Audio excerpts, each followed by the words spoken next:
Hello dear students, स्वागत है आपका। आज हम डिस्कस करेंगे concepts of acids and bases, जिसमें हम डिफरेंट थ्योरीज के बारे में बात करेंगे। लाइक आर्रेनियस थ्योरी क्या होती है, ब्राउनस्टेड-लोरी थ्योरी क्या होती है, लक्स फ्लूइड कॉन्सेप्ट क्या है, लुईस एसिड बेस कॉन्सेप्ट क्या है, देन HACCP प्रिंसिपल जो है पियर्सन ने दिया वो क्या है, और किस तरीके से हम सिम्बायोसिस या जो हमारे पास सिम्बायोसिस रिएक्शंस होती हैं। देन हम देखेंगे कैसे HACCP का जो पियर्सन का मॉडल है वो हमारा प्रैक्टिकल एप्लीकेशन में आप यहाँ पर देख पा रहे हैं कैसे हम जो बेसिक रेडिकल्स हैं उसको सेपरेट कर पाते हैं। ये डिटेल में मैं आपको बताऊंगा, और ये यूनिट आपके लिए क्यों इम्पोर्टेंट है, क्योंकि यहाँ से क्वेश्चन काफी छोटे क्वेश्चंस बनते हैं और वो इम्पोर्टेंट हैं कि आपका हर एग्जाम में यहाँ से एक न एक क्वेश्चन पूछा जाता है, क्योंकि ये बेसिक यूनिट है। और जो बेसिक यूनिट है वहां से क्या है, ये आपका जो आप कॉम्पिटिटिव एग्जाम की तैयारी कर रहे हैं तो ये आपकी मेरिट्स को बनाते हैं। जो भी सिंपल क्वेश्चन, कठिन क्वेश्चन तो जो है आप करते ही करते हैं, लेकिन जो सिंपल क्वेश्चंस हैं, लेकिन उस पर भी अगर हम गलती कर जाएं तो जो आपकी मेरिट होती है उस पर असर पड़ता है। अगर हम यूनिवर्सिटी एग्जाम की बात करें तो ये BSc 6th सेम में काफ़ी इम्पोर्टेंट यूनिट है। देन हम अब क्या करेंगे, एक एक करके जो टॉपिक्स हैं उसको लेंगे। देन जो भी हमने क्वेश्चन यहाँ पर आपके क्वेश्चन मार्क्स आपको दिख रहे होंगे, ये सभी क्वेश्चन के आंसर आपको इस लेक्चर के अंत तक मिल जाएंगे। आइए शुरू करते हैं। सबसे पहले हम बात करते हैं आर्रेनियस कॉन्सेप्ट ऑफ एसिड बेस। इसके अकॉर्डिंग क्या है कि अगर हमारे पास जो वाटर सिस्टम है, सॉल्यूशन में अगर कोई भी आप कंपाउंड को डिजोल्व करते हैं, अगर वो H आयन देता है तो वो एसिड कहलाता है। अगर हमारे पास OH आयन देता है वाटर जो सॉल्यूशन है, अगर कोई कंपाउंड, तो वो कहलाता है बेस। लाइक यहाँ पर मैंने दो एग्जांपल दिए हैं। HCl को अगर आप वाटर में डिजोल्व करोगे तो ये H plus plus Cl negative में टूटता है। कहने का मतलब यहाँ पर आपका H आयन बन रहा है, इसलिए ये क्या कहलाएगा, एसिड कहलाएगा। NaOH को अगर आप डिजोल्व करोगे वाटर में तो ये Na plus plus OH negative, it means OH negative दे रहा है, तो ये बेस कहलाएगा। अब न्यूट्रलाइजेशन रिएक्शन कैसे होती है, Na plus plus Cl negative NaCl बना देगा, H plus OH negative H2 बना देगा। अब इस थ्योरी के लिमिटेशंस क्या है कि अगर हम HCl को C6H5 में डिजोल्व करें यानी बेंजीन में, तो वहां पर कैसे हम इसको डिफाइन करेंगे ये नहीं बताया। इसी प्रकार से अगर नॉन एक्वस सॉल्वेंट्स हैं, जैसे लिक्विड अमोनिया है, उसमें NH4NO3 जो है एसिड की तरह बिहेव करता है, तो इसको भी ये जो आर्रेनियस कॉन्सेप्ट है बता नहीं पाया।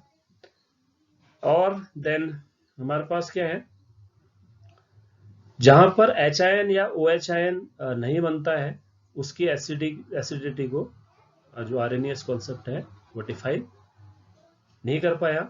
लाइक AlCl3 या BF3 दोनों क्या है, एसिडिक हैं, लेकिन ये थ्योरी इनके एसिडिटी के बारे में कुछ भी बता नहीं पाई। आइए अब हम सेकंड जो कॉन्सेप्ट है ब्राउनस्टेड-लोरी कॉन्सेप्ट, इसके अकॉर्डिंग क्या है, जो एसिड या बेस होते हैं वो प्रोटॉन डोनर या एक्सेप्टर के रेस्पेक्ट में इसने डिफाइन किया इस थ्योरी के अकॉर्डिंग। तो आइए एग्जांपल के थ्रू इसको समझते हैं। एसिड्स जो है प्रोटॉन डोनर होंगे, बेस जो है प्रोटॉन एक्सेप्टर होंगे। अगर हम न्यूट्रल जो हमारे पास एसिड का एग्जांपल लें तो HCl, ये क्या देगा आपको, H plus plus Cl negative, तो एसिड कहलाएगा। इसी प्रकार से कैटायनिक एग्जांपल है NH4 plus H plus plus NH3 में टूटेगा। इसी प्रकार से HSO4 निगेटिव एनायोनिक एग्जांपल है, ये H plus plus SO4 2 negative में टूटेगा। तो ये एसिड्स के एग्जांपल है। देन हम बेस के एग्जांपल देखते हैं। न्यूट्रल मॉलिक्यूल में पिरिडीन H प्लस के साथ रिएक्शन करके हमारे पास सॉल्ट बना देता है। इसी प्रकार MnH2 का होल 5 OH प्लस, ये क्या है आपका कोऑर्डिनेशन कॉम्प्लेक्स है। अगर इसको हम H प्लस या एसिडिक मीडिया में ले जाते हैं तो ये बना देता है MnH2 का होल 6 प्लस प्लस, यानी कि H प्लस को एक्सेप्ट कर रहा है।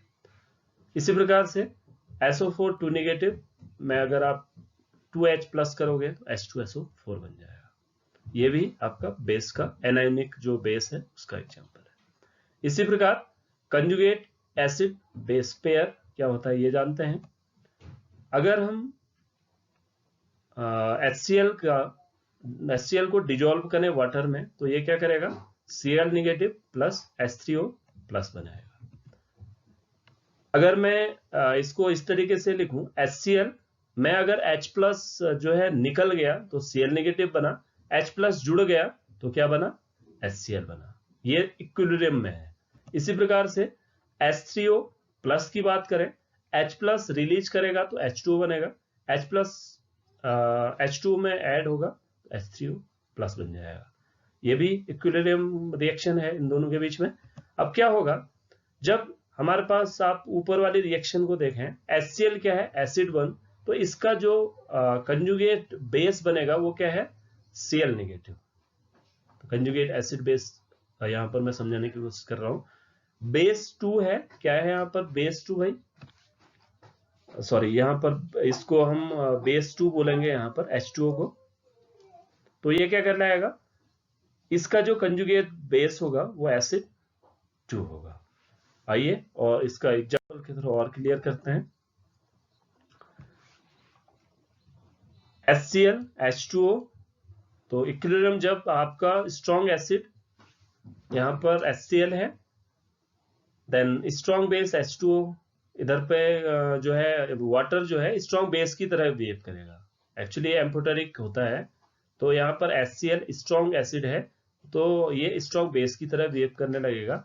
इसका जो कंजुगेट बेस बनेगा किसका, स्ट्रॉन्ग एसिड का, वो वीकर बेस बनेगा Cl नेगेटिव, और स्ट्रॉन्गर बेस H2O का है तो उसका जो कंजुगेट बेस एसिड बनेगा वो वीकर एसिड होगा।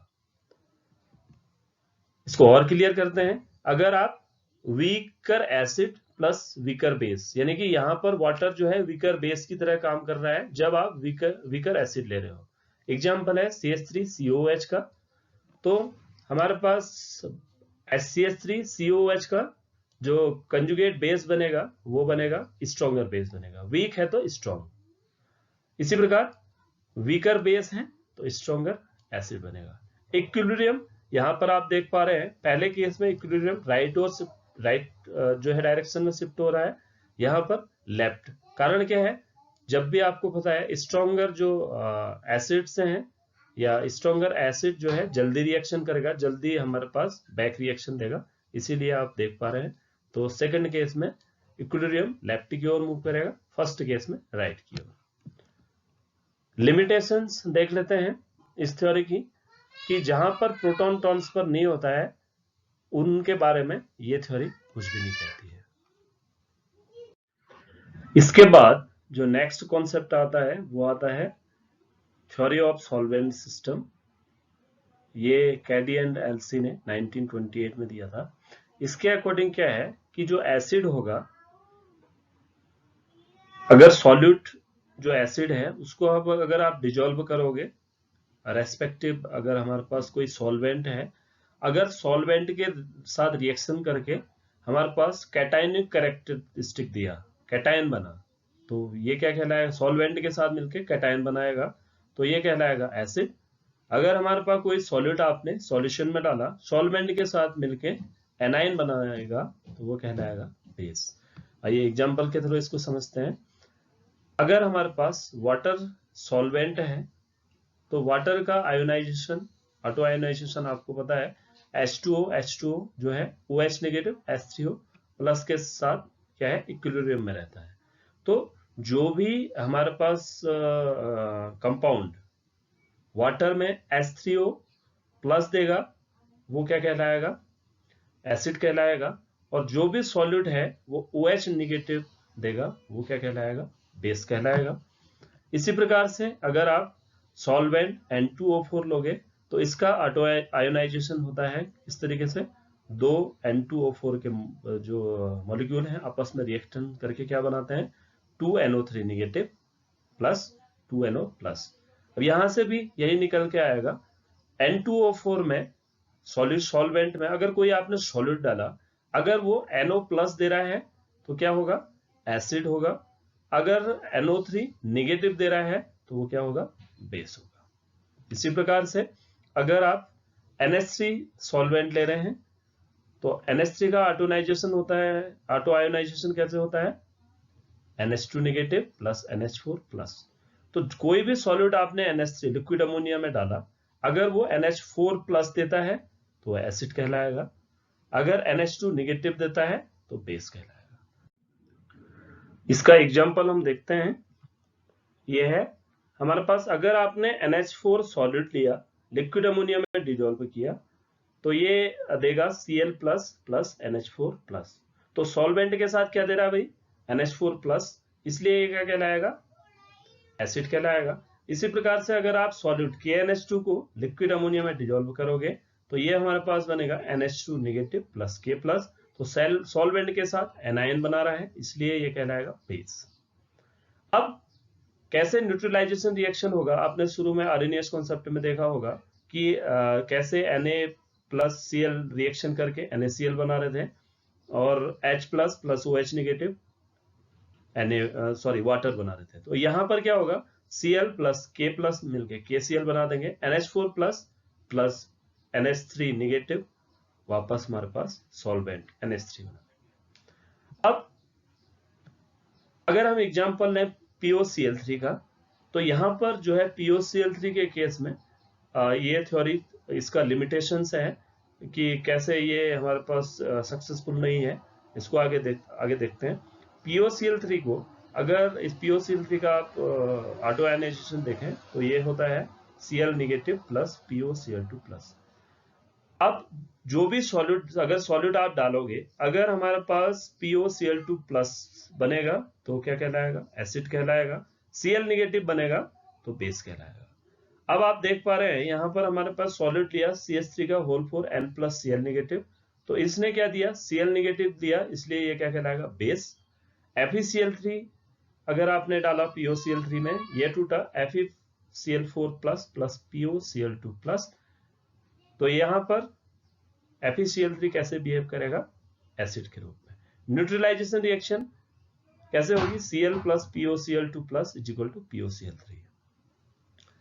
अब अगर हम POCl से जो हमारे पास POCl3 की जगह POOET का होल थ्राइस लें, तो FeCl3 और CH4N प्लस जो Cl है, इसका आप यहाँ पर आपका अगर इसका आप रिएक्शन देखोगे तो ये हमारे पास क्या देगा, यहाँ पर इसका जो आयोनाइजेशन होगा Cl नेगेटिव या POCl2 प्लस बनेगा ही नहीं, तो ये थ्योरी फेल हो जाती है। फिर से यहाँ पर इसका लिमिटेशंस हैं।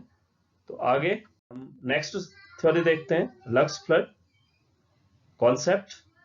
ये थ्योरी ऑक्साइड आयन एक्सेप्टर या ऑक्साइड आयन डोनेशन के रेस्पेक्ट में है। इसके अकॉर्डिंग एसिड क्या है, ऑक्साइड आयन एक्सेप्टर होते हैं, बेस होते हैं ऑक्साइड आयन डोनर। एग्जांपल है, अगर आप CaO का रिएक्शन कराते हैं SiO2 के साथ, ये रिएक्शन जो है सॉल्यूशन में नहीं, ये हाई टेम्परेचर रिएक्शंस हैं, तो यहां पर कैसे होगा, CaSiO3 बन जाएगा। SiO2 आप देख पा रहे हैं, SiO2 SiO3 यानी कि ऑक्साइड एक्सेप्टर की तरह काम कर रहा है, तो ये हो जाएगा एसिड। CaO ऑक्सीजन दे रहा है, ऑक्साइड आयन डोनर, इसलिए बेस। इसी प्रकार आप PbO का एग्जांपल अगर देखेंगे तो PbO बेस, SO3 एसिड, बन गया आपके पास जो दोनों का कॉम्प्लेक्स बना, साल्ट बना, वो बना PbSO4। होप ये। अब जो नेक्स्ट एसिड बेस्ड कॉन्सेप्ट है वो है लुईस कॉन्सेप्ट। इसके अकॉर्डिंग ये मैक्सिमम हमारे पास जो अभी तक हमारे पास ड्रॉबैक्स थे उनको काफी हद तक सॉल्व कर देता है। काफी जनरल जो हमारे पास इजी तरीके से इसने हमारे पास एसिड और बेस को डिफाइन किया। तो इन्होंने बोला कि N acid is an electron acceptor and base is an electron donor. कैसे इसको समझेंगे, तो यहां से हमारे पास एसिड्स का जो है हमारे पास कैटेगराइजेशन होगा, तो all cations are acids like Na+, K+, Ba+। ये क्या करेंगे, अब आपको पता है Na प्लस चार्ज है तो प्लस चार्ज को क्या होगा भाई, इलेक्ट्रॉन की जरूरत होगी, तो एसिड होगा। Then all electron deficient compound in which central atom need electron are acids. Electron deficient कहने का मतलब जिसका ऑक्टेट पूरा नहीं है, जैसे BF3, AL3, CL3, BF3, BH3, तो इनमें क्या है, 2 इलेक्ट्रॉनों की कमी है इनके वैलेंस शेल में। अगर आप देखें तो इनको 2 इलेक्ट्रॉनों की जरूरत है, इसलिए क्या कहलाएंगे, एसिड कहलाएंगे। इसी प्रकार से अगर सेंट्रल मेटल एटम का d ऑर्बिटल वैकेंट है, लाइक SiF4, SnCl4, SbF5, ये सब के सब क्या हो कहलाएंगे, d ऑर्बिटल वैकेंट है तो इलेक्ट्रॉन ले सकता है, इलेक्ट्रॉन ले सकता है तो एसिड हो गया। इसी प्रकार से अगर हमारे पास कोई central metal atom more electronegative atom के साथ जुड़ा हुआ है, लाइक CO2, SO2, SO3, तो इनमें क्या है, सेंट्रल मेटल एटम क्या है भाई, यहाँ पर कार्बन है, यहाँ पर सल्फर है, यहाँ पर सल्फर है, तो क्या होगा, अगर आप CO2 का बात करें तो क्या होगा, कार्बन पे समवट डेल पॉजिटिव चार्ज आ जाएगा ऑक्सीजन इलेक्ट्रोनेगेटिव होने के कारण, तो यहाँ पर इलेक्ट्रॉन ये ले सकता है, ये वाला सेंटर कार्बन, इसलिए ये क्या कहलाएगा, एसिड हो जाएगा। तो CO2 क्या है, एसिड है, SO3 भी एसिड है, SO2 भी एसिड है। इसी प्रकार से अगर आप बेस का कैटेगराइजेशन करें तो all anions are bases, like F negative, OH negative. अब यहाँ पर नेगेटिव चार्ज है, ऑब्वियस है कि ये क्या देंगे, इलेक्ट्रॉन को डोनेट करेंगे, इसलिए ये बेस कहलाएंगे। All electron efficient compound in which central atom donate electron are bases, like NH3। NH3 का ऑक्टेट पूरा हो गया है, तो यहाँ पर आपको पता होगा NH3 पे लोन पेयर होता है, ये आसानी से इलेक्ट्रॉन दे सकता है। इसी प्रकार वाटर में 2 लोन पेयर होते हैं, ये भी इलेक्ट्रॉन दे सकता है, इसलिए NH3 और H2 जो है बेस कहलाएंगे। अब इसके बाद आता है सबसे जनरल और सबसे मॉडर्न कॉन्सेप्ट, सेनोविच कॉन्सेप्ट। ये जो है पॉजिटिव एंड निगेटिव जो हमारे पास आयन के रेस्पेक्ट में इसको डिफाइन किया है। आइए देखते हैं क्या होता है। एनी एसिड, जो एसिड क्या होगा, any species capable of giving cation, right, combining with anion और इलेक्ट्रॉन और neutralizing a base to give salt called acid. तो क्या हो जाएगा यहाँ से, लगभग जो हमारे पास आरएनएस कॉन्सेप्ट भी इसमें आ जा रहा है, और आपका कैटायन डोनर की बात करेंगे तो आपका लक्स फ्लूइड जो है ब्राउन स्टेट लोरी कॉन्सेप्ट भी आ जा रहा है। देन इलेक्ट्रॉन पेयर एक्सेप्ट भी लुईस कॉन्सेप्ट भी आ जा रहा है। इसी प्रकार से बेस जो होगा वो क्या होगा, एनायन देगा और कैटायन के साथ रिएक्शन करेगा और एसिड के साथ रिएक्शन करके साल्ट बनाएगा। ये काफी जनरल जो है रूल है, कॉन्सेप्ट है, ये भी आपके समझ में आ गया होगा। आइए अब हम जो भी हमने अभी तक पढ़ा उसको समराइज करते हैं।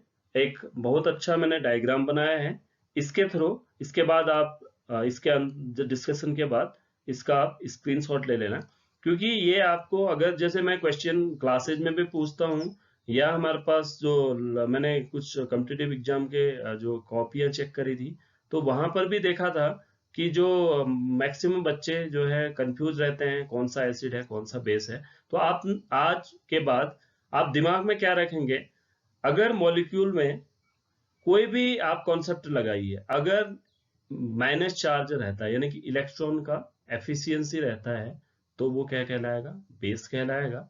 कहीं से भी अगर हमारे पास कोई सेंटर हो या कोई भी कॉन्सेप्ट आप लगा लीजिए अपने अकॉर्डिंग, अगर वहां पर आपको दिखाई देता है कि प्लस या डेल प्लस चार्ज जो है जनरेट हो रहा है तो वो एसिड होगा।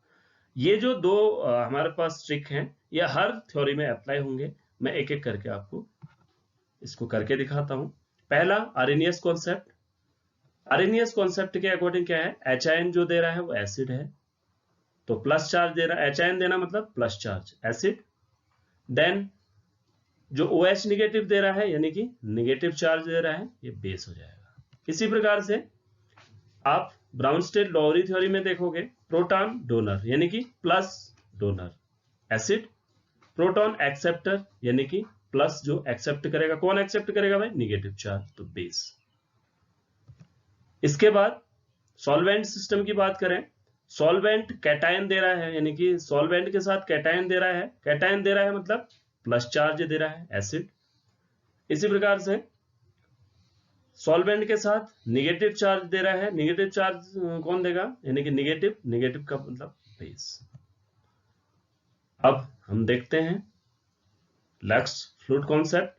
लैक्स फ्लूइड कॉन्सेप्ट के अकॉर्डिंग क्या होता है, ऑक्साइड के रेस्पेक्ट में ऑक्साइड आयन एक्सेप्टर जो होगा, अब ऑक्साइड आयन एक्सेप्ट कौन करेगा भाई, ऑक्सीजन के पास नेगेटिव चार्ज है, एक्सेप्ट कौन करेगा, प्लस करेगा, ठीक है। तो oxide ion acceptors are acid, donate कौन करेगा, जिसके पास ऑक्साइड जो है ऑक्साइड का नेगेटिव चार्ज ज्यादा होगा, राइट। तो ऑक्साइड आयन डोनर जो क्या कहलाएगा, बेस कहलाएगा। यहां पर आप देख पा रहे होंगे कैल्शियम ऑक्साइड जो है बेस है और SiO2 एसिड है, क्योंकि SiO2 जो ऑक्साइड को एक्सेप्ट कर रहा है। अब हम देखते हैं कैसे लुईस कॉन्सेप्ट को सेटिस्फाई करता है ये प्लस माइनस जो ट्रिक है। इसके according all cations are acids, कहने का मतलब है प्लस चार्ज कंटेनिंग, राइट। इसी प्रकार all electron deficient, electron deficient का मतलब भी प्लस ही हुआ एक तरीके से, तो वो क्या करेंगे, क्योंकि इलेक्ट्रॉन के पास नेगेटिव चार्ज होता है, तो इलेक्ट्रॉन जो डेफिशिएंट होंगे वो एसिड्स होंगे। इसी प्रकार इलेक्ट्रॉन जो एफिशिएंट है या नेगेटिव चार्ज है वो क्या कहलाएंगे, बेस कहलाएंगे। ये भी आपके समझ में आ गया होगा। देन जो पॉजिटिव नेगेटिव सिस्टम है वो तो आप इसको समझ ही गए हैं, इसका आप स्क्रीनशॉट ले लीजिए। होप आज के बाद आपको इसमें दिक्कत नहीं होगी एसिड बेस कॉन्सेप्ट को समझने में। कोई भी एसिड बेस आपसे कोई पूछेगा तो आप इसका आंसर दे पाएंगे। अब हम आते हैं classification of Lewis acids and base into hard and soft acid base. Hard acids का डेफिनेशन क्या है यह समझते हैं। Hard acids are those having small size, a high positive charge and difficult to polarize। कहने का मतलब है कि बहुत ही छोटा चार्ज होगा और डेंस होगा चार्ज, तो वो क्या कहलाएगा, हार्ड एसिड कहलाएगा, क्योंकि आप उसके साथ रिएक्शन मतलब पावरफुल जो बेस आएगा तभी रिएक्शन करेगा, नहीं तो इजीली पोलराइज नहीं होगा, हार्ड एसिड कहलाएगा। सॉफ्ट एसिड कौन कहलाएगा, लो पॉजिटिव चार्ज डेंसिटी होगा, लार्जर साइज होगा और रेडिली पोलराइज्ड हो जाएगा, तो सॉफ्ट एसिड कहलाएगा। इसी प्रकार इसका उल्टा हार्ड बेस जो है वो क्या होगा, इलेक्ट्रॉन डोनर होगा, मोर इलेक्ट्रोनेगेटिव होगा, राइट, और लो पोलराइजेबिलिटी, पोलराइजेबिलिटी और पोलराइजेबल ये आप डिफरेंस जानते होंगे। तो स्मॉलर साइज होना चाहिए, लो पोलराइजेबिलिटी होना चाहिए। जैसे आप पोलराइजेबिलिटी को समझते होंगे वैसे, जैसे अगर आप I नेगेटिव और आप F नेगेटिव को Na के साथ रिएक्शन कराते हैं तो I नेगेटिव जो है इजीली पोलराइजेबल हो जाएगा, तो वो क्या कहलाएगा, क्योंकि उसका जो इलेक्ट्रॉन क्लाउड है वो न्यूक्लियस से काफी दूर है, तो Na प्लस उसको इजीली पोलराइज कर देगा, तो वो सॉफ्ट एसिड हो जाएगा, सॉफ्ट बेस हो जाएगा, राइट। तो सॉफ्ट बेस क्या होंगे, having large size, have high polarisability and low electronegativity. अब हम टेबल देख लेते हैं। तो हार्ड एसिड्स जो भी हमारे पास फर्स्ट ग्रुप के जो आयंस हैं H plus Li plus Na plus K plus, ये पूरे के पूरे क्या कहलाएंगे, हार्ड एसिड, क्योंकि सबसे छोटा चार्ज भी होता है। H प्लस सबसे ज्यादा हार्ड एसिड होगा क्योंकि सबसे छोटा चार्ज है, राइट, छोटा साइज है, सॉरी साइज छोटा, सबसे छोटा साइज है इसलिए ये हार्ड एसिड। इसी प्रकार से B+2 Ca+2 ये सभी के सभी हमारे पास हार्ड एसिड है। अब यहाँ पर आप देख पा रहे हैं BF3 भी हार्ड एसिड, हम क्यों कह रहे हैं इसको, क्योंकि बोरॉन पे इलेक्ट्रॉन डेफिशिएंसी तो है ही है, लेकिन फ्लोरीन जुड़े हैं, 3 फ्लोरीन जुड़े हैं, तो वो क्या करेंगे, इलेक्ट्रॉन डेंसिटी को अपनी ओर खींचेंगे, तो बोरॉन पे और ज्यादा डेल पॉजिटिव चार्ज आएगा, जितना ज्यादा डेल पॉजिटिव चार्ज आएगा उतना ज्यादा एसिडिक, इसलिए जो है BF3 भी जो है हार्ड एसिड होगा। सॉफ्ट एसिड की बात करें तो Cu+, Ag+, Au+, then Hg+Cd+2 ये सभी हमारे पास हो जाएंगे सॉफ्ट एसिड्स। बॉर्डर लाइन, अब इसका एप्लीकेशन मैं अभी आपको बताता हूं। Fe बॉर्डर लाइन जो है Fe+2 CO+2 Ni+2 Cu+2। इसी प्रकार से आप इसका फोटो खींच सकते हैं कि जो हमारे पास हार्ड बेसेस हैं वो क्या है, F नेगेटिव है, Cl नेगेटिव है, ClO4 नेगेटिव। अब आपको एक दिमाग में आना चाहिए क्वेश्चन, वैसे तो मैं इसका प्रैक्टिस फिर से एसिडिटी का जो है ऑर्डर है पीरियोडिसिटी में जब डिस्कस करूंगा वहां पे बताऊंगा। यहाँ पर मैं हिंट आपको देता हूँ, ClO4 नेगेटिव हार्ड बेस क्यों है? क्योंकि भाई जो नेगेटिव चार्ज है ना वो Cl ऑक्सीजन का वो रिजोनेट कर रहा है, पूरा Cl वो नेगेटिव है, वो रिजोनेटिव स्मॉल रिजोनेटिव स्ट्रक्चर बन रहे हैं, इसलिए हार्ड बेस होगा, राइट। इसी प्रकार से हमारे पास सॉफ्ट बेस हो जाएंगे C6H5NH2, C6H5N, Br negative N2, ये सब के सब सॉफ्ट बेसेज होंगे। बॉर्डर लाइन में आपका R2S हो जाएगा, RSH, I नेगेटिव, SCN हो जाएगा, CO negative, H negative, S double negative.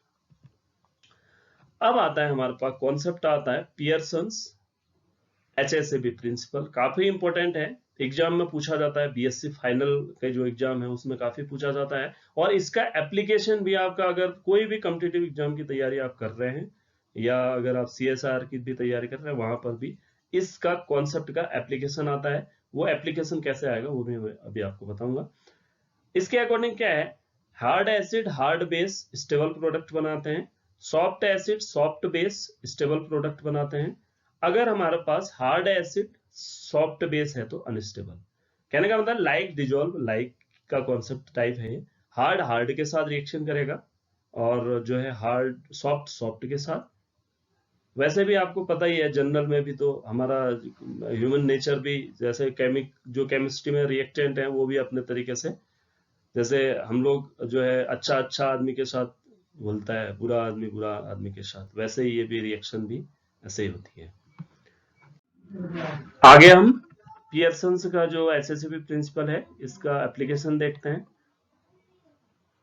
अगर हम देखें AgI2 जो है स्टेबल होता है, AgF2 पाया ही नहीं जाता है। इसका आंसर है Ag जो है सॉफ्ट एसिड है और I2 जो I नेगेटिव मतलब ये क्या है, सॉफ्ट बेस है, तो Ag और I का जो आपस में रिलेशन है वो सॉफ्ट सॉफ्ट रिलेशन है तो स्टेबल होगा। AgF2 की बात करें तो Ag यहां पर भी Ag प्लस चार्ज है तो ये क्या होगा, सॉफ्ट एसिड और हार्ड बेस रिलेशन है, इसलिए ये पाया ही नहीं जाता है। इस रिएक्शन की बात करें तो LiI प्लस CSF, LiI में हार्ड सॉफ्ट रिलेशन है, CSF में CS क्या है भाई, सॉफ्ट एसिड है फ्लोरीन, F नेगेटिव जो है हार्ड बेस है, तो ये भी जो है रिलेशन जो है सॉफ्ट एसिड हार्ड बेस का है, तो प्रोडक्ट बनेगा हार्ड हार्ड रिलेशन का LiF और सॉफ्ट सॉफ्ट CSI। इसी प्रकार से HgF2 की बात करें तो यहां पर भी सॉफ्ट हार्ड, सॉफ्ट Hg है acid, then F hard base है, BeI2 में B जो है हार्ड एसिड है, I2 सॉफ्ट बेस है, तो ये रिएक्शन करके हमारे पास बन जाएगा BeF2 वेयर B जो है hard acid, Fe hard base, यहां पर सॉफ्ट Hg सॉफ्ट I। अगर हम कोऑर्डिनेशन कॉम्प्लेक्सेस की बात करें, COF6 3 negative is more stable and COI6 3 negative. इसको समझने के लिए हम क्या करेंगे, यहां पर आप देख पा रहे हैं कोबाल्ट दोनों के दोनों कॉम्प्लेक्स में क्या है, +3 चार्ज में है। इसका ऑक्सीडेशन नंबर निकालेंगे तो CO-6 is equal to 3 negative, F6 बाहर आके +3, तो CO+3 क्या होता है, हार्ड एसिड होता है, तो F नेगेटिव क्या है, हार्ड बेस है, इसलिए COF6 क्या है, हार्ड हार्ड रिलेशन है इसलिए स्टेबल है, या जबकि COI में हार्ड सॉफ्ट रिलेशन है इसलिए अनस्टेबल है। अब हम अगर एम्बाइडेंट लिगेंड की बात करें, एम्बाइडेंट लिगेंड जब हमारे पास एक ही जो लिगेंड में दो साइड्स होती है डोनेशन की, उसको हम एम्बाइडेंट लिगेंड कहते हैं। NCS में नाइट्रोजन से भी डोनेशन हो सकता है, सल्फर से भी। अब इन दोनों कॉम्प्लेक्सेज में आप देख पा रहे हैं एक में नाइट्रोजन डोनर है, एक में सल्फर डोनर है। तो सल्फर क्या है भाई, HCN है की बात करेंगे तो अगर सल्फर डोनेशन कर रहा है तो सॉफ्ट, अगर नाइट्रोजन डोलन कर रहा है तो हार्ड। तो CONCS4 का होल 4 2 नेगेटिव, यहाँ पर हार्ड रिलेशन बन रहा है। PDHCN4 नेगेटिव, यहाँ पर सॉफ्ट रिलेशन बन रहा है, इसलिए ये ऐसा रिएक्शन हो रहा है।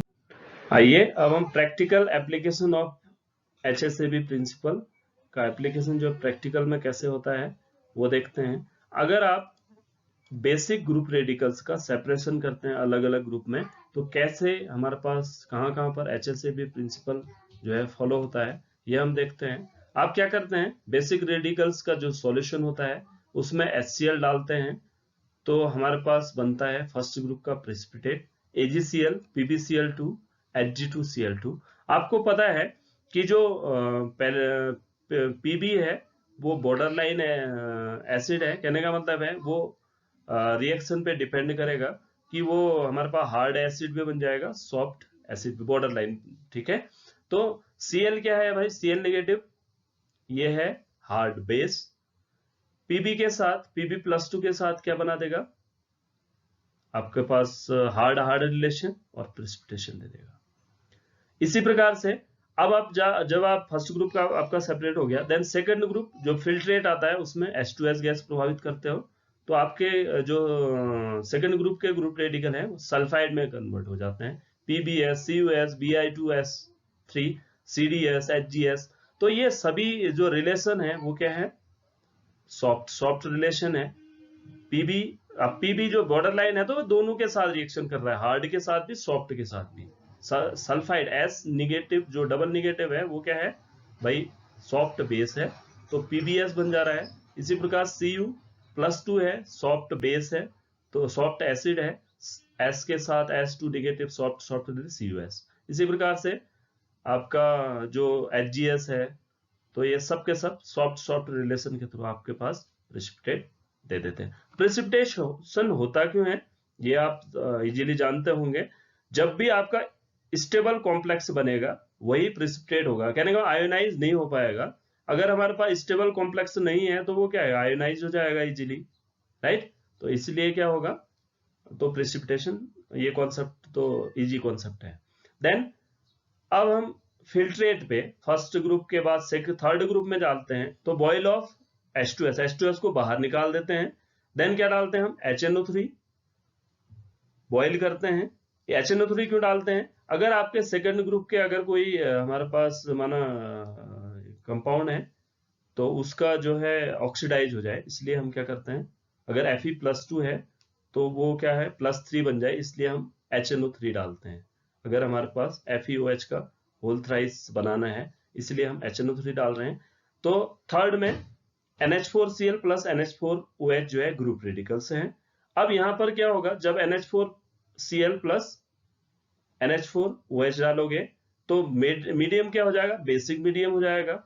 तो जो थर्ड ग्रुप के ग्रुप रेडिकल से हैं वो उसके हाइड्रोक्साइड में प्रेसिपिटेट हो जाएंगे, जैसे Al+3 OH के साथ रिएक्शन करके AlOH का होल थ्राइस, इसी प्रकार CrOH का होल थ्राइस और FeOH का होल थ्राइस बना देगा। ये जो है स्टेबल कंपाउंड है AlOH का होल थ्राइस, इसीलिए जो है या दूसरी तरीके से हम बोले हार्ड रिलेशन है, Al+3 OH negative hard base, Al+3 hard acid, hard relation precipitate out. ऐसे Fe+3 hard acid, OH negative hard base, ये यहां पर भी FeOH का होल थ्राइस बन गया। अब हम आगे जाएंगे फिल्ट्रेट में, ये तो हमारे third group separate. Fourth group में क्या करते हो आप, H2S प्रभावित करते हो, किसमें, बेसिक मीडिया में। पहले आपने H2S प्रभावित किया एसिडिक मीडिया में, तो सेकंड ग्रुप के ग्रुप रेडिकल प्रेसिपिटेट हुए। अब बेसिक मीडिया में कौन कौन से प्रेसिपिटेट होंगे, वो ZnS, NiS, CuS, MnS। यहां पर भी सॉफ्ट रिलेशन बनेगा, लेकिन बेसिक मीडिया में प्रेसिपिटेशन होगा। अब आप फिर से प्रेसिपिटेट करोगे तो वहां पर NH4Cl फिर एसिडिक मीडिया में लेके आओगे, देन अमोनियम कार्बोनेट डालोगे, तो हमारे पास फिफ्थ ग्रुप सेपरेट हो जाएगा। BaCO3, SrCO3, CaCO3। यहां पर भी आप देख पा रहे हैं Ba+2 hard acid, CO3 2 negative hard base. तो यहां पर भी आप अच्छे से समझ गए होंगे कि HSAB प्रिंसिपल हमारे लिए कितना इंपॉर्टेंट है। आगे हम इसका फर्दर जो एप्लीकेशन है वो सिम्बायोसिस है। सिम्बायोसिस को समझने के लिए आप सिम्बायोसिस मतलब सहजीवन होता है। तो BF3 अगर हमारे पास BF3 की रिएक्शन कराएं, हम रिएक्शन मीडिया में डालें F नेगेटिव और H नेगेटिव, तो जो F नेगेटिव है वही रिएक्शन करेगा BF3 के साथ। तो यहां पर आप इसको समझने के लिए क्या सिम्बायोसिस का डेफिनेशन देखें तो क्या कहोगे, हार्ड एसिड या हार्ड बेस, अगर यहां पर हार्ड बेस रिएक्शन कर रहा है किसके साथ, हार्ड बेस के साथ, एसिड के साथ, तो बोलोगे आप hard base goes to that centre which already have hard acid. कहने का मतलब है BF3 में जो बोरॉन है वो जो सेंटर है वो क्या है, हार्ड एसिड सेंटर है। F नेगेटिव क्या है, हार्ड बेस है। तो F नेगेटिव BF3 में जाएगा और H नेगेटिव कहा जाएगा BH3 में जाएगा। या इसको ऐसे समझो, F जो है वहां जा रहा है जहां पर ऑलरेडी F जुड़ा हुआ है, H वहां जा रहा है जहां पर ऑलरेडी H जुड़ा हुआ है, तो BF3 BH3 बन जाएगा। इसी प्रकार अगर आप BF3 H नेगेटिव और BH3 F नेगेटिव का करोगे तो यहां पर आप देख पा रहे हो, एक जो है BH3 क्या है, BH3 में बोरॉन जो है BH3 के केस में सॉफ्ट एसिड है, और F नेगेटिव क्या है भाई, हार्ड बेस है। यहां पर BF3 में जो बोरॉन है वो क्या है, हार्ड एसिड है। F नेगेटिव हार्ड बेस है, H नेगेटिव सॉफ्ट बेस है। तो दोनों में आपस में एक्सचेंज होगा, वो तो कैसे होगा, BF3 यहां से F ले लेगा, BF4 नेगेटिव बना देगा, और BH3 यहां से H ले लेगा और BH4 नेगेटिव बना देगा।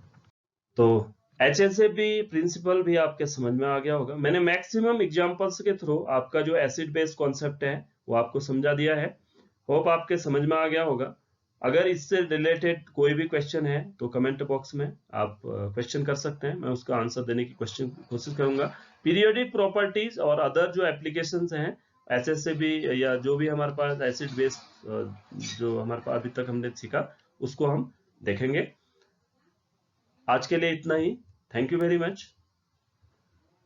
Best of luck for your preparation. Take care, bye, see you.